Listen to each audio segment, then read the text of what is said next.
Hello friends, अगर आप मेरा वीडियो पहली बार देख रहे हैं तो मेरे चैनल को सब्सक्राइब कीजिए, वीडियो को शेयर कीजिए, लाइक कीजिए और नोटिफिकेशन बटन को क्लिक कीजिए जिससे आपको।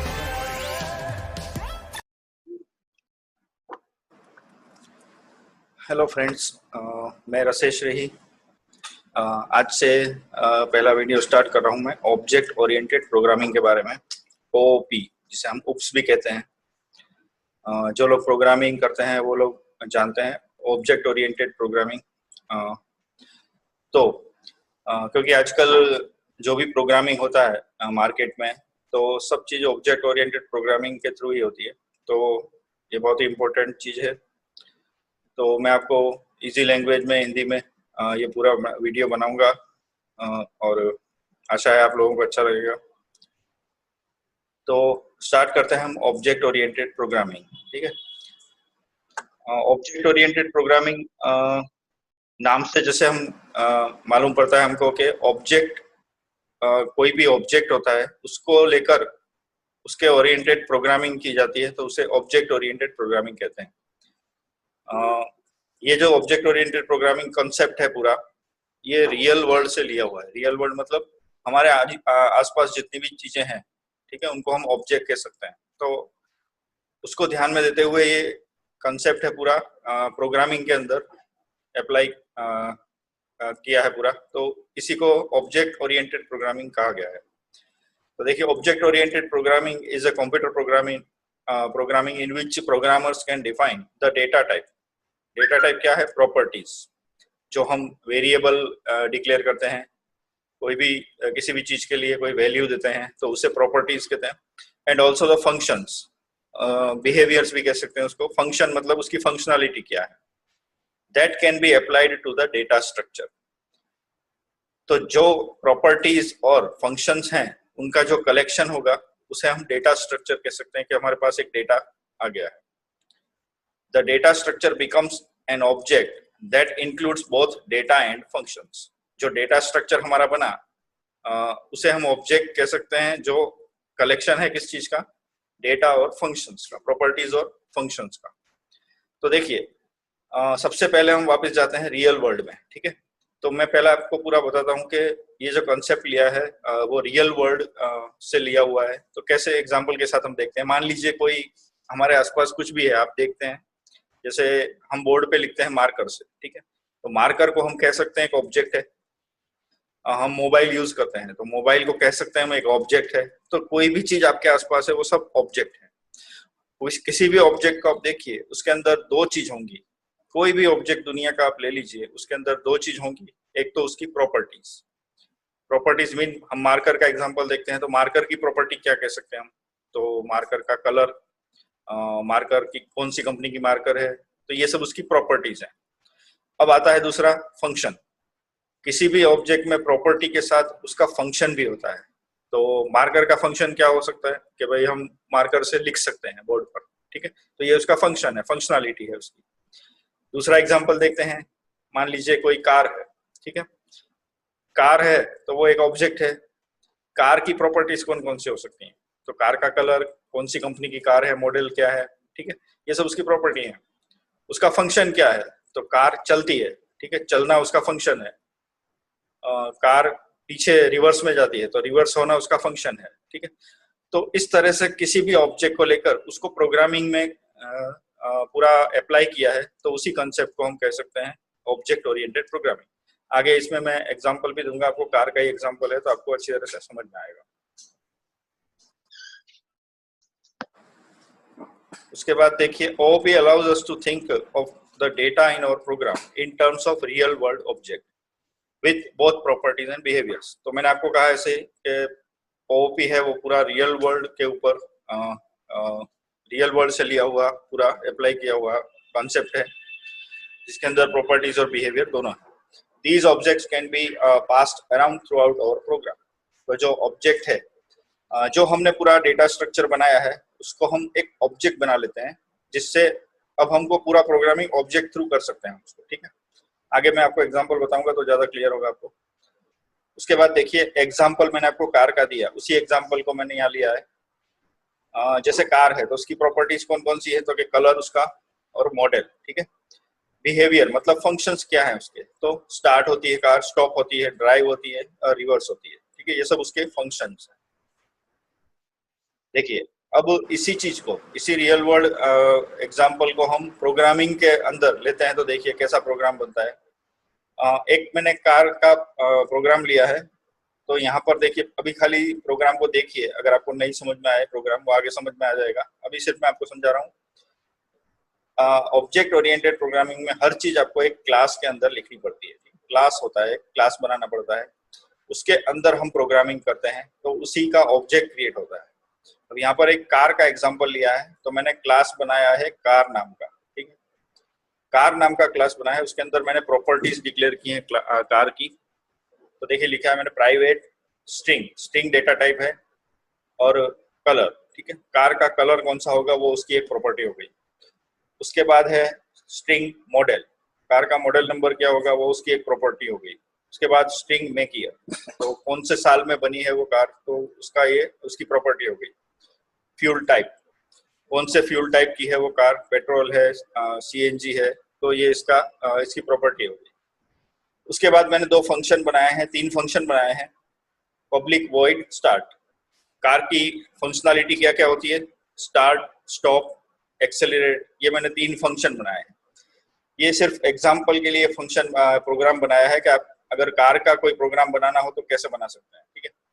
इसी तरह से हम रियल वर्ल्ड के जो ऑब्जेक्ट्स हैं उसके थ्रू प्रोग्रामिंग में उसको अप्लाई करते हैं, ठीक है। तो ये एक एग्जांपल है, सैंपल, कि आप इस तरह से एक प्रोग्राम बनाते हैं ऑब्जेक्ट ओरिएंटेड प्रोग्रामिंग। अब देखिए इस क्लास के अंदर, ये जो कार नाम का क्लास बनाया है, इसके अंदर आपके पास प्रॉपर्टीज भी आ गई, फंक्शनलिटी भी आ गई, तो ये क्या हो गया, पूरा एक डेटा स्ट्रक्चर हो गया। इस क्लास का हम ऑब्जेक्ट क्रिएट कर लेंगे, और जब भी हमें किसी चीज की जरूरत पड़ेगी तो उस ऑब्जेक्ट के थ्रू हम इसको फेच करेंगे, डेटा को एक्सेस करेंगे। अब मान लीजिए ये तो एक कार का हमने एग्जांपल बनाया। अब एक कंपनी है, उसकी 100 कार हैं, 100 अलग अलग मॉडल की कार हैं, तो हमको सिर्फ ये एक ही प्रोग्राम चाहिएगा, क्योंकि सब कार होती हैं उसमें कलर तो होता ही है, मॉडल भी होता है, मेक ईयर भी होता है, फ्यूल टाइप भी होता है, यही उसके फंक्शंस होते हैं, स्टार्ट, स्टॉप, किसी भी कार को ले लीजिए दुनिया की, ठीक है, सेम फंक्शंस होते हैं और सेम प्रॉपर्टीज होती हैं। तो हमें सिर्फ एक ही बार प्रोग्राम बनाना पड़ा, उसके बाद हम उसको रीयूज कर सकते हैं कहीं भी, ठीक है। तो इसी को, यही बेनिफिट है ऑब्जेक्ट ओरिएंटेड प्रोग्रामिंग का, कि आपको कोड बहुत कम लिखना पड़ता है और उस एक कोड को हम दोबारा रीयूज कर सकते हैं, कितनी भी जगह आपको यूज करना है तो कर सकते हैं। तो मेन बेनिफिट हमारा ओओपी का यही है, इसीलिए इसका यूज बहुत ज्यादा होता है प्रोग्रामिंग में। और आप कोई सी भी लैंग्वेज ले लीजिए, सब लैंग्वेज में कंसेप्ट ओओपी का अप्लाई होता है, ठीक है, ओओपी सब लैंग्वेज में आता है। तो इस तरह से हम एग्जांपल ले सकते हैं ओओपी का। आगे देखिए ओओपी के फीचर्स कौन कौन से हैं, ये बहुत इंपॉर्टेंट चीज है। जो ऑब्जेक्ट ओरिएंटेड प्रोग्रामिंग है उसके फीचर्स कौन कौन से होते हैं, तो वैसे तो बहुत सारे फीचर्स हैं, लेकिन हम सिर्फ ये अभी 4 देखते हैं जो मेन फीचर्स हैं। उसमें पहला फीचर्स है एनकैप्सुलेशन, ठीक है, सेकंड है इनहेरिटेंस, थर्ड है एब्स्ट्रैक्शन, और फोर्थ है पॉलीमॉर्फिज्म। 4 फीचर्स हैं, इनको हम डिटेल्स में देखते हैं। पहला फीचर है एनकैप्सुलेशन। एनकैप्सुलेशन का मीनिंग क्या है, पहले तो ये देखिए, आपको सिंपल एग्जांपल के थ्रू समझाता हूँ।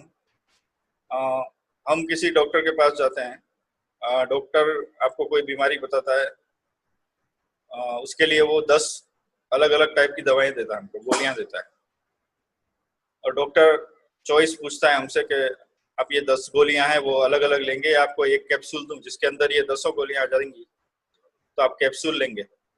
तो नॉर्मली आप कैप्सूल लेने के लिए ही कहेंगे डॉक्टर को, क्योंकि 10 बार आपको अलग अलग गोली लेनी हो, उससे अच्छा कैप्सूल लेने को ज्यादा अच्छा रहेगा। तो इसी कंसेप्ट को, इसी एग्जांपल को ध्यान में रखते हुए ये फीचर्स है इसका एनकैप्सुलेशन। एनकैप्सुलेशन का मीनिंग क्या है कि आपका सारा डेटा एक जगह आपको दे दिया, अब उस एक जगह से ही आप उसको फेच कर सकते हैं, एक्सेस कर सकते हैं डेटा को। सारा डेटा आपका एक जगह इकट्ठा हो गया, एक जगह से, मतलब उसका ऑब्जेक्ट क्रिएट करके, जैसे मैंने कहा कि आपको क्लास बनाया है, क्लास का ऑब्जेक्ट क्रिएट करके आप उस ऑब्जेक्ट के थ्रू पूरे प्रोग्राम को, पूरे जितनी भी प्रॉपर्टीज है, जितने भी फंक्शन है, उनका यूज कहीं भी कर सकते हैं। तो एनकैप्सुलेशन क्या करता है, डेटा को मर्ज करता है, एक जगह रखता है, और उसका आप यूज कहीं भी कर सकते हैं। तो देखिए, this is a feature of OOP language that provides the concept of wrapping of data and member function in single unit. Data को रैपिंग करता है, मतलब इकट्ठा करता है एक सिंगल यूनिट में, ठीक है। तो ये है एनकैप्सुलेशन। उसके बाद आता है इनहेरिटेंस। इनहेरिटेंस का सिंपल मीनिंग है जैसे हमारे पेरेंट्स होते हैं, ठीक है, तो पेरेंट्स की प्रॉपर्टीज का यूज उनका चाइल्ड कर सकता है, सन कर सकते हैं, डॉटर कर सकती है, ठीक है। तो इनहेरिटेंस का मीनिंग है कि हम मान लीजिए कोई क्लास बनाया हमने एक प्रोग्राम में, अब उस क्लास का यूज हमें दूसरे क्लास में करना है, ठीक है। तो हमको क्लास की जो प्रॉपर्टी और फंक्शन है उनको दोबारा लिखने की जरूरत नहीं है दूसरे क्लास में। हम क्या करेंगे, उस क्लास को इनहेरिट कर लेंगे। इनहेरिट अगर कर लेंगे उस क्लास को, तो जो मेन क्लास है वो क्या हो जाएगा, पेरेंट क्लास, और जो क्लास उसको इनहेरिट करेगा उसे हम कहेंगे चाइल्ड क्लास। चाइल्ड क्लास में हमें दोबारा पेरेंट क्लास की प्रॉपर्टीज और फंक्शन लिखने की जरूरत नहीं है, हम उसको सिर्फ ऐसे ही एक्सेस कर सकते हैं, ठीक है। इनहेरिटेंस का मेन बेनिफिट क्या है कि हम कोड को रीयूज करते हैं, बरोबर। तो दोबारा से कोड लिखने की जरूरत नहीं। हम कोर पीएचपी देखें, अगर मान लीजिए कोर पीएचपी में क्या होता है, आपको सारा कोड, आपको 10 जगह कोई वर्क कराना है, कोई एप्लीकेशन में कोई काम कराना है, तो आपको 10 जगह वो कोड लिखना पड़ेगा दोबारा, ठीक है। इनहेरिटेंस से बेनिफिट ये है कि आपको सिर्फ कोड एक ही बार लिखना है, उसको आप 10 जगह 50 जगह किसी भी पेज में अप्लाई कर सकते हैं। सिर्फ आपको ऑब्जेक्ट के थ्रू डेटा कॉल कराना है, आपको दोबारा से वो प्रॉपर्टीज फंक्शन लिखने की जरूरत नहीं है। तो ये फीचर्स है ओओपी का, ठीक है। इनहेरिटेंस बहुत इंपॉर्टेंट है। नेक्स्ट है पॉलीमॉर्फिज्म। पॉलीमॉर्फिज्म का मीनिंग होता है कि सेम नाम लेकिन उसका काम अलग अलग, ठीक है। एक ही नाम लेकिन काम अलग अलग। सिंपल एग्जांपल हम इंसानों का ही देता हूं आपको।